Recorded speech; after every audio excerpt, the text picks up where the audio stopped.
Welcome to the first episode of the Neuro Nonsense podcast, where we talk about psychology, our brains, and help you through all of the nonsense that you go through, backed by actual sense, aka research.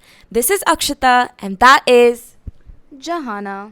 And today we're going to be talking about something we know way too well. Can I get a drum roll? Stress.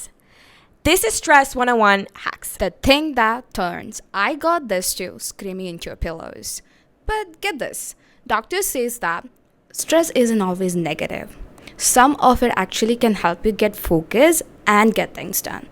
It actually makes sense, right? Like the moment I read this, I instantly could relate to it. I mean, honestly, it's like my brain only wakes up when there's chaos or like my deadlines are nearing. Yeah, I totally agree to this, and I think a lot of people relate to this. Your body is literally built to handle stress. Cortisol is the main stress hormone, and it keeps you alert and ready. But once it's way too high for way too long, that's when you go from thriving to barely surviving, and then it ends up being your 13th reason. Yes, guys, that's why today we are breaking down stress and we are giving you guys our top brain hacks to bust your stress. I like the sound of that. But to start off, we wanted to know what people truly struggle with. And to make it real, we got reflections from Harriet Watt students, including a first-year student, our very own Lara from Student Council, and Azra from our script team, who also is a fourth-year student.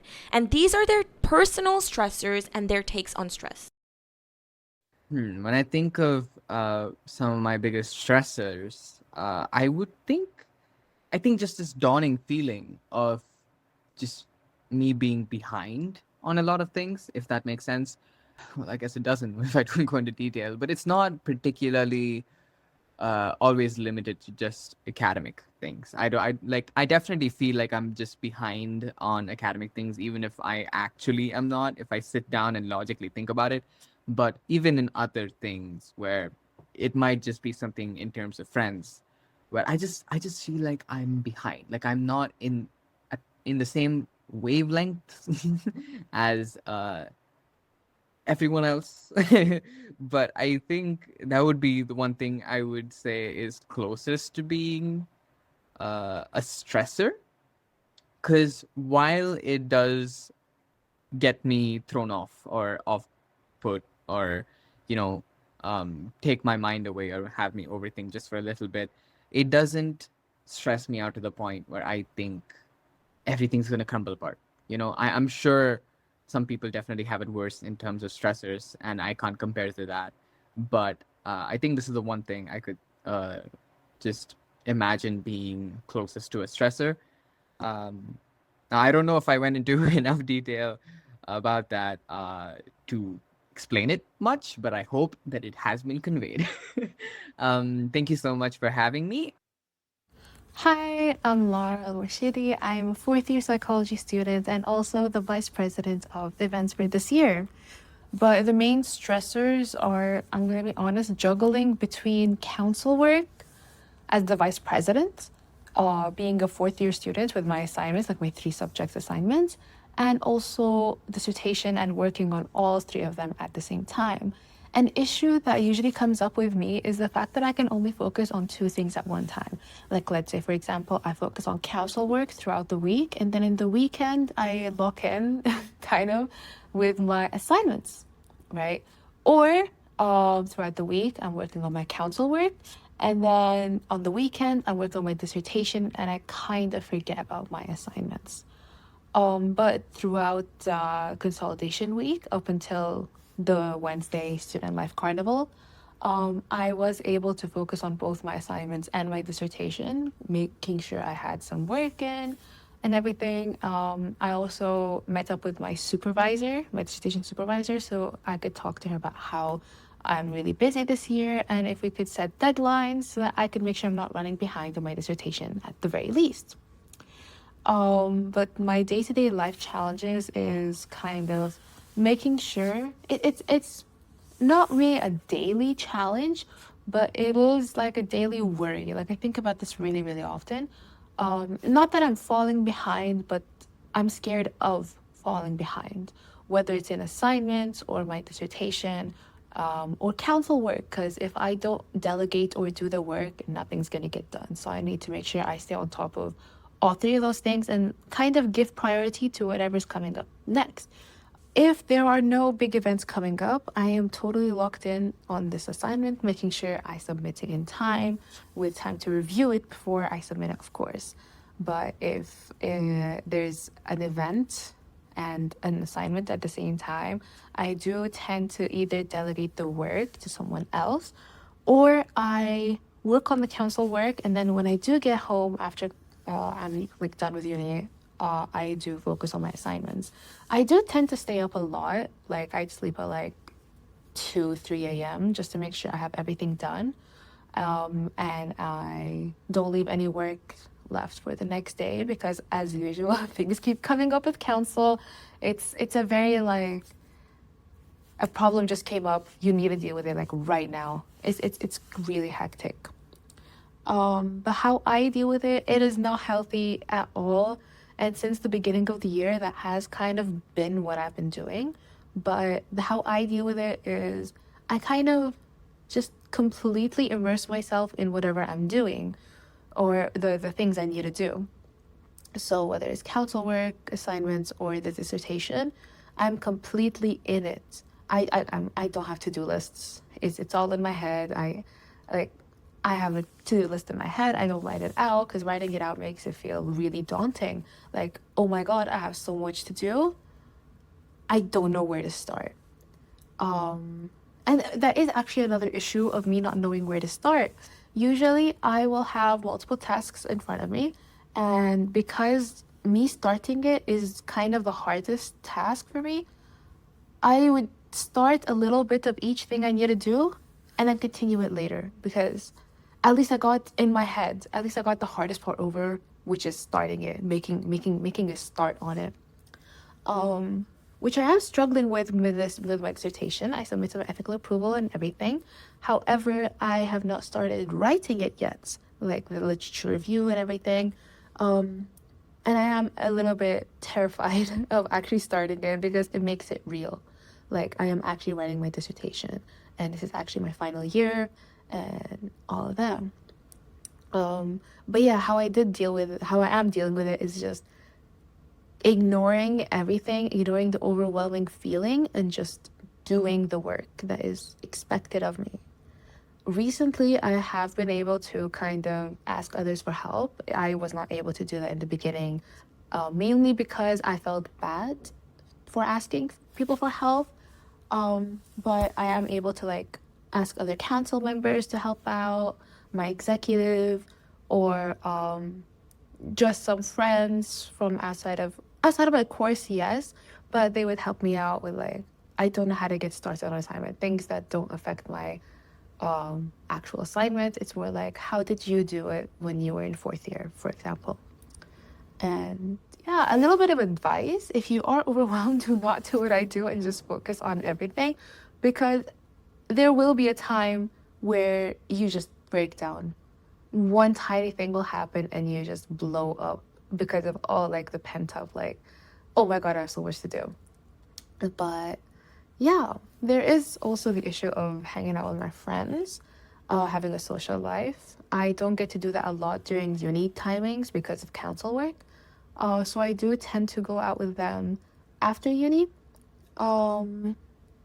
So from like, I think 5 to 9 p.m., I'd go out with them, sometimes 10, 11, and I'd come home. And that is the main reason why I do stay up, because I stay out for long.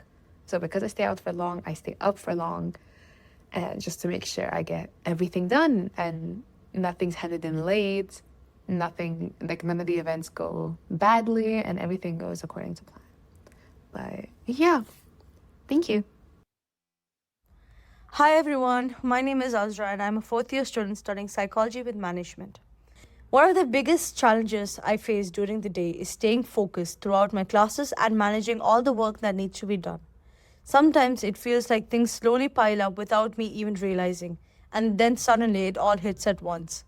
That's when it can get quite overwhelming. Balancing university work, family time, friendships, driving classes, and even gym sessions can be a lot to manage at once. To deal with that, I try to focus on one thing at a time and prioritize what's important for the day. For example, if I plan to finish a piece of coursework, I'll make sure I stay on track until it's done. Sometimes I work with friends to stay motivated, and other times I prefer studying alone at the library where I can really concentrate. In such a busy life, I've learned that giving time to yourself is just as important as completing tasks. I've always tried to make space for some alone time, whether it's going for a walk, sitting by the beach, or just taking a quiet break from everything. And when things start to really feel too much, I remind myself to slow down and find comfort in simple moments, spending time with friends, having a good meal, or sharing a laugh. Those little things really help me reset and keep going. Overall, my days can be quite packed, and I found that balance, focus, and a bit of self care makes all the difference. Thank you. Okay, now that we've heard them, let's kind of reflect on what they talked about. Here are the overlaps. They talked about feeling behind, overwhelmed, serious FOMO, losing focus, juggling a ton of priorities, and I think this is something a lot of students struggle with, including myself. Exactly. I totally agree with you. It's universal actually. So if you are listening to this and nodding, you are not alone. Before we get into the hacks, I want to say something. Let's get the obvious and the basics out of the way. And this is the basics for stress management, and I won't repeat this again because this is the stuff that everyone knows but also skips. It's overused, but it's necessary. And I will fast track through this, promise. Sleeping properly, moving your body, drinking water, trying to have a clean diet, taking breaks, and meditating. These are the things that you've heard. It's very overused. Yep. Literally. Even 5 minutes of deep breathing or a quick walk outside can help or lower cortisols. You don't have to go meditate on a top of mountain. No extremes. Just don't doom scroll at 3 a.m. That's it. I hear you, Johanna, and I will try not to do that. No promises, though. But now that we skipped the boring part, like I promised, the fun part. Here are the hacks. And this is very weird. But we have one research paper that says it's true. Chewing gum. A 2009 study found that chewing gum actually lowered cortisol levels, which is your stress hormone, and made people more alert. Wait, you're telling me like gum, extra mint gum? Yeah, it's not a miracle. It doesn't always work, but it's real. And later research said the same thing. Gum chewers had better mood and focus, but here's the catch. Flavored gum worked better than unflavored gum. And there were also studies that talked about chewing the same flavored gum while studying and chewing the same flavored gum when they're taking an exam. This is, again, not fully proven, but there's still research going on for this. So, it's like basically brain fuel in your pockets. I'm stocking up before exam weeks. Yeah, and I think chewing gum helps because it sends that calm but awake signal. It's not handy. It's not a cure to all, like all circumstances. But if it works for you, then you got a new pick-me-up when you need it. Totally. And it's kind of like fidgeting. Tapping your food, doodling, squeezing a stress ball. Turns out fidgeting isn't just a random movement. It's actually your brain's way of staying engaged, because research shows that fidgeting can help release nervous energy and improve focus, especially with ADHD. Exactly, and I think that's why fidget toys are so popular among people who have ADHD or in clinics in general, because they're not just toys. They're tools to manage focus and energy. So the next time you're feeling restless or you need to concentrate, grab yourself a fidget toy or a pack of gum, and your brain will definitely thank you. Okay, guys, go to YouTube, search up forest videos, or play your favorite nature show and just watch it. It's gonna help. Trust. Adding to this, touch grass has officially become research backed now. Yes, guys. And this actually helps. Research shows that exposure to nature, whether real or virtual, can reduce stress and boost your mood. And adding to this, studies from 2023 show watching forest or nature scenes has measurable effects on emotional well-being. You know what's even crazier? even taking care of plants actually helps. A study found that interacting with plants lowers your blood pressure and reduces stress. So it basically calms your nervous system. Wait, so you're telling me all my plant therapy runs are legit? Totally. Here's the fun part. It doesn't have to be complicated. So you could just be watering your plants, paying attention to them, and it's kind of like a mini mindfulness session. So caring for the plant is like caring for the plant, and then it's also just self-care for you. And it's a way for your brain to hit the pause button. And talking to them is like more fun. It's not scientifically proven, but hey, if it makes you feel good, go for it. Okay, I love that. Okay, guys, now this one might sound totally unhinged, but apparently holding an ice cube can help you calm down when you are stressed. Wait, are you sure? Like just holding ice, it's giving frostbite. I know. But hear me out. There's actually science behind it. Like the sudden cold sort of shocks your brain into paying attention to the moment instead of your thoughts. So it's like a brain freeze, but like mindful. Exactly. Even therapists use it in TBT. It's called a grounding technique, I think. And the cold activates your senses and literally helps your body chill out. But guys, just don't overdo it. We are trying to reduce stress, not to lose our fingers. Speaking of ice, guys, the next hack is to go jump into a cold plunge. Of course, with proper safety measures. This is our next hack. Cold showers and exposure to cold water actually increases endorphins and resilience to stress. So yeah, cold ice plunges actually help. I'm not gonna lie, I love my morning cold showers.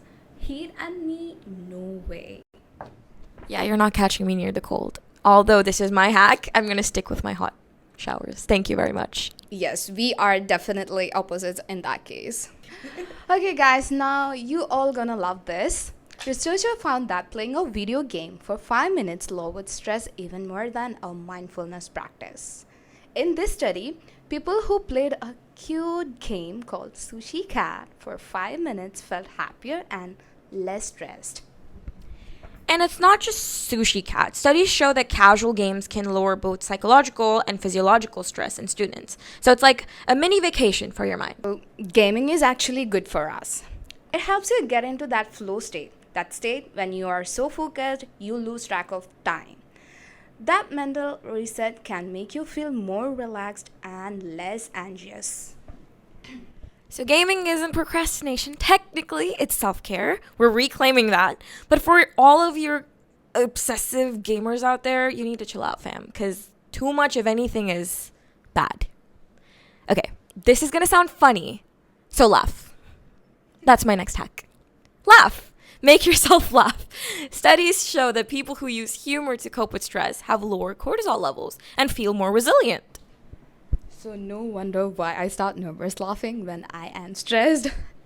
So it's like my brain basically trying to give me a mini stress reset. Exactly. Watch a comedy show or a movie or hope core videos. Do whatever makes your brain feel light. You want to know something cool? And you want to know something that I love to do? Hopping on study stream. And this is a way where you could study online with strangers. So you have a sense of community and a study buddy. And it works. Yes, guys, it totally works because social support literally protects you from stress like a good partner, a good friend.